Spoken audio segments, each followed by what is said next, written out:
Alam niyo mga kaibigan, ang ating pong tampok na artista ngayong gabi ay talagang mabilis na sumisingit na singer at actress. Feeling ko nga po kakambal niyang intriga nung siya'y pinanganak. Pero nga po sabi nila ang kakambal nga po ng tagumpay sa showbiz itong mga intriga. Nakakaloka po mga kaibigan. Kaya let's meet her and talk to her mga kaibigan, Mystica. Hi Mystica, good evening. Good evening. Thank you very much for coming to my home. Mga kaibigan, nasa bahay po tayo ni Miss Mystica. Okay, Mystica, first question ko. Katulad nga sa intro ko, nasabi ko na ang kakambal nga ng itong tagumpay, no, tugatog ng tagumpay ng iyong career, sabi na intriga. How do you feel about it? Well, sinasabi nila na ako daw ang gumagawa ng sarili kong intriga. Sa akin lang naman, sinasabi ko lang yung totoo, nagpapakatotoo lang akong tao. Ngayon, kung ano yung nagsilabasan niya, dahil ina-exaggerate kung sino man yung mga manunulat ngayon. So, hindi ko kasalanan yun kung yung mga exaggeration niya, nagiging negative na ang dating. So, blame nila ako na ako daw nagbibigay ng problema o kaya kalaswaan sa industry. No, I'm doing this malaswa image because this is what I'm projecting right now. Yun ang image na talagang pinagtuunan ko rin na I've invested lots of, Pero Mystica, ito na sinabi mo na you're being misunderstood ka nga as an actress.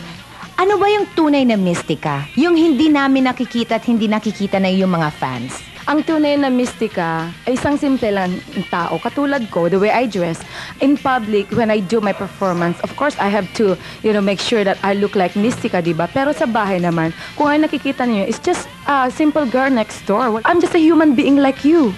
Ganun nga I'm just a simple woman. Just like anybody else, and that's me. That's the real me. Okay, Mystica. So, ito mga intriga, sa tingin mo ba sobrang bilis na mga pangyayari? How do you feel about the whole thing? Do you have regrets na parang nag-enter ka ng showbiz? Kasi kung hindi ka nag-enter ng showbiz, hindi ka naman maiintriga ng ganito kagrabe. I don't have any regret at all.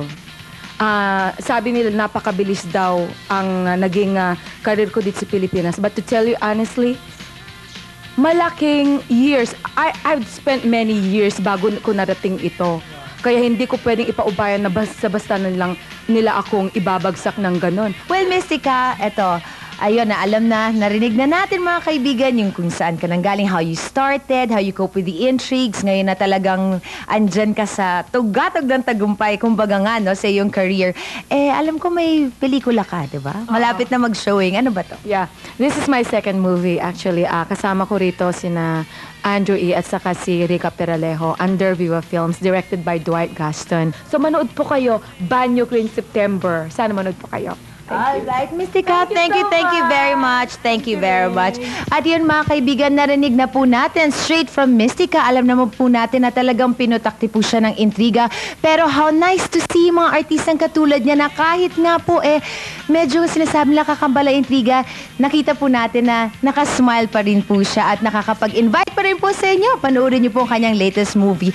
And on that note mga kaibigan, and my interview with Miss Mystica, magkita-kita po ulit tayo on Friday dito lang sa Bestado. Ako po si Maymay Daba, ang inyong naging tagapagbalita para sa Teledyalyo.